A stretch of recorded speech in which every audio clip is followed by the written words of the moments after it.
Hello everyone. Welcome to my YouTube channel Sujan Public school.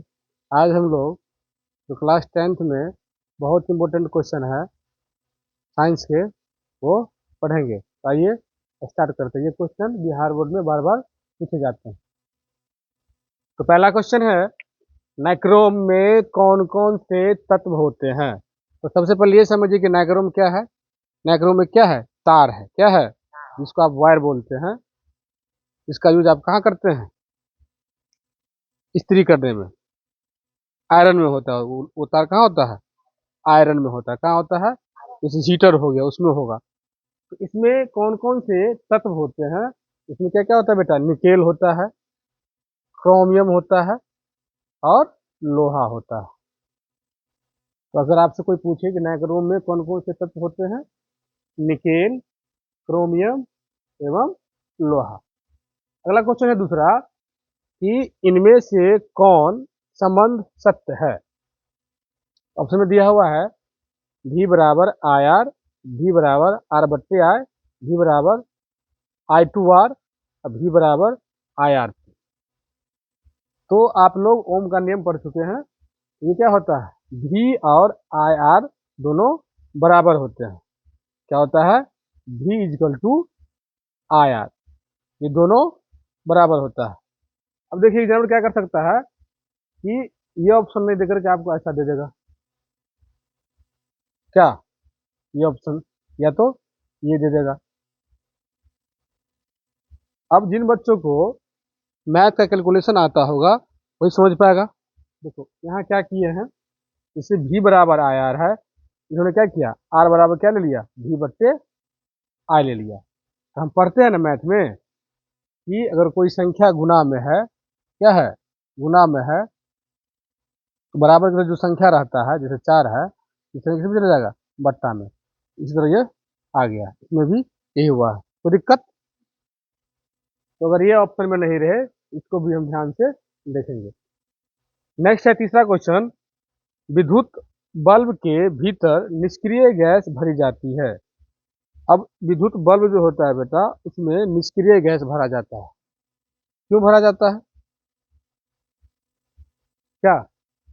अब देखो, जैसे बल्ब होता है ना, बल्ब अभी का तो एलईडी बल्ब आ गया।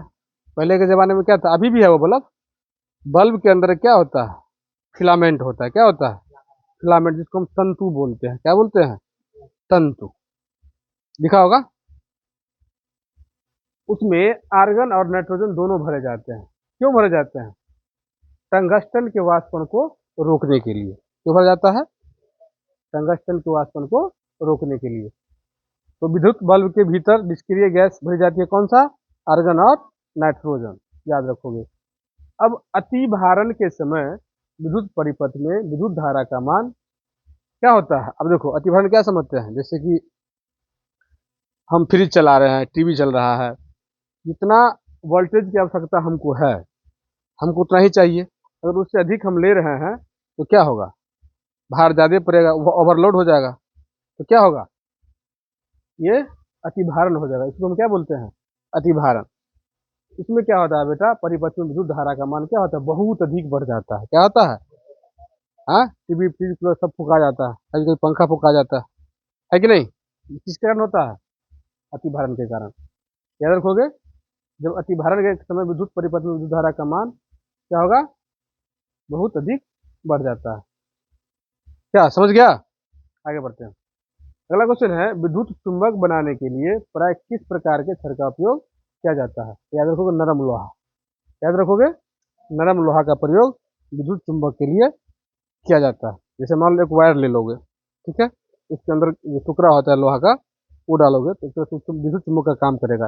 करंट रहेगा तो काम करेगा, नहीं रहेगा तो नहीं करेगा। अगला क्वेश्चन है छठा नंबर, कि रक्त का पीएच मान क्या होता है? 7.4। अच्छा बेटा, रक्त क्या है? क्षारीय है या अम्लीय है? क्षारीय है। अगला क्वेश्चन है, एथेनॉल का उपयोग किसे बनाने में होता है? क्या है? एथेनॉल का उपयोग किसे बनाने, यानी इथेनॉल से क्या क्या बनता है? अब देखो, एथेनॉल क्या है? इसको हम क्या पढ़े थे हम लोग कि एक तरह से क्या है? शराब है। क्या है? शराब। ई आम बोलचाल की भाषा में क्या है, शराब है। इसका उपयोग जैसे मान लो जैसे हेमोपैथी का अगर कोई दवाई खाया है, उसको पता होगा, अगर तुम दवाई खाते हो तो कुछ शराब का अंश उसमें मिला रहता है, तो हम वहाँ भी प्रयोग करते हैं। दूसरी देखो, जो कफ सिरप होता है, कफ सिरप में भी क्या होता है, नशा आजकल क्या है, दारू बंद हो गया बिहार में। अभी दारू क्या है बिहार में, बंद है, तो लोग क्या करते हैं, जो ज्यादा नशेरी है, उसको नशा के बिना वो रह नहीं सकता है, तो क्या करता है, हाँ केमिस्ट के पास जाएगा, सिरप खरीद लेगा, पूरा घटक जाएगा, उससे उसको नशा आता है। क्या नशा करना चाहिए हम लोग को, बिल्कुल नहीं। अब टॉनिक है, टीचायोडीन है, इस सब में क्या होता है बेटा, एथेनॉल का उपयोग किया जाता है, याद रखोगे। अब अगला क्वेश्चन है कि आभूषण बनाने वाला सोना होता है, यानी हम जो आभूषण बनाते हैं, क्या आभूषण समझते हो ना, जिसको गहना बोलते हैं गांव घर में, क्या बोलते हैं, गहना। क्या वो जो होता है शुद्ध सोना तो होता है 24 कैरेट का, कितना का होता है, लेकिन जब आभूषण बनाते हैं तो वो 22 कैरेट का बनता है, कितने कैरेट का, याद रखोगे। अगर आपसे पूछे कि शुद्ध सोना कितने कैरेट का होता है बेटा, तो क्या बोलोगे, 24 कैरेट का।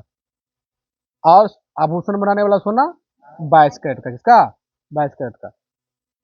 एक्वा रेजिया मिश्रण में HCl और HNO3 का अनुपात होता है। अब देखो, एक्वा रेजिया मिश्रण HCl और HNO3 का अनुपात पूछ रहा है, देखो अब 3HCl इसमें होगा और इसमें HNO3 होगा, ये जो 3 है और ये जो H है, इसका अनुपात यही क्या हो जाएगा, 3:1। अब एक्वा रेजिया क्या है, देखो यही जो है, इसकी क्या एक्वा रेजिया जो है, ये क्या होता है बेटा, सोना में घुल सकता है, क्या है, अगर आपसे पूछे कि सोना में क्या घुल सकता है, अब क्या बोलोगे, एक्वा रेजिया जो है सोना में घुल सकता है। तो अगला क्वेश्चन है, लोहा एवं इस्पात को बचाने के लिए किस धातु की पतली परत चढ़ाई जाती है, सिंपल सी बात है, अगर कोई लोहा है इस्पात है, उसको बचाने के लिए हम क्या करते हैं, जिंक चढ़ाते हैं, क्या करते हैं, जिंक, जिंक का लेप ऊपर चढ़ाया जाता है, जिसको जस्ता बोलते हो। नर युग्मक एवं मादा युग्मक के संयोजन से क्या बनता है, अब देखो नर क्या है और मादा क्या है, शुक्राणु वाला क्या होता है बेटा, ये शुक्राणु वाला क्या होता है, नर होता है, क्या होता है, अंडाणु वाला क्या होता है, मादा होता है, क्या होता है। अब युग्मक, युग्मनज और जायगोट क्या करता है बेटा, ये युग्मनज को हम क्या बोलते हैं, जायगोट। अब ये क्रिया करता है, क्या करता है, क्रिया करता है, उसके बाद किसी बेबी का निर्माण होगा तो क्या कहलाएगा, वो निषेचन कहलाएगा। पूरा क्रिया करने के बाद उसको क्या कि जो क्रिया करेगा ये मिलके क्या कहलाएगा, निषेचन, क्या कहलाएगा, निषेचन। देखो किसी भी क्वेश्चन में अगर दिक्कत है तो पूछ सकते हो, किसी को दिक्कत है, हाँ देखो कोई भी दिक्कत है तो पूछो, तो इससे आगे कल हम लोग पढ़ेंगे।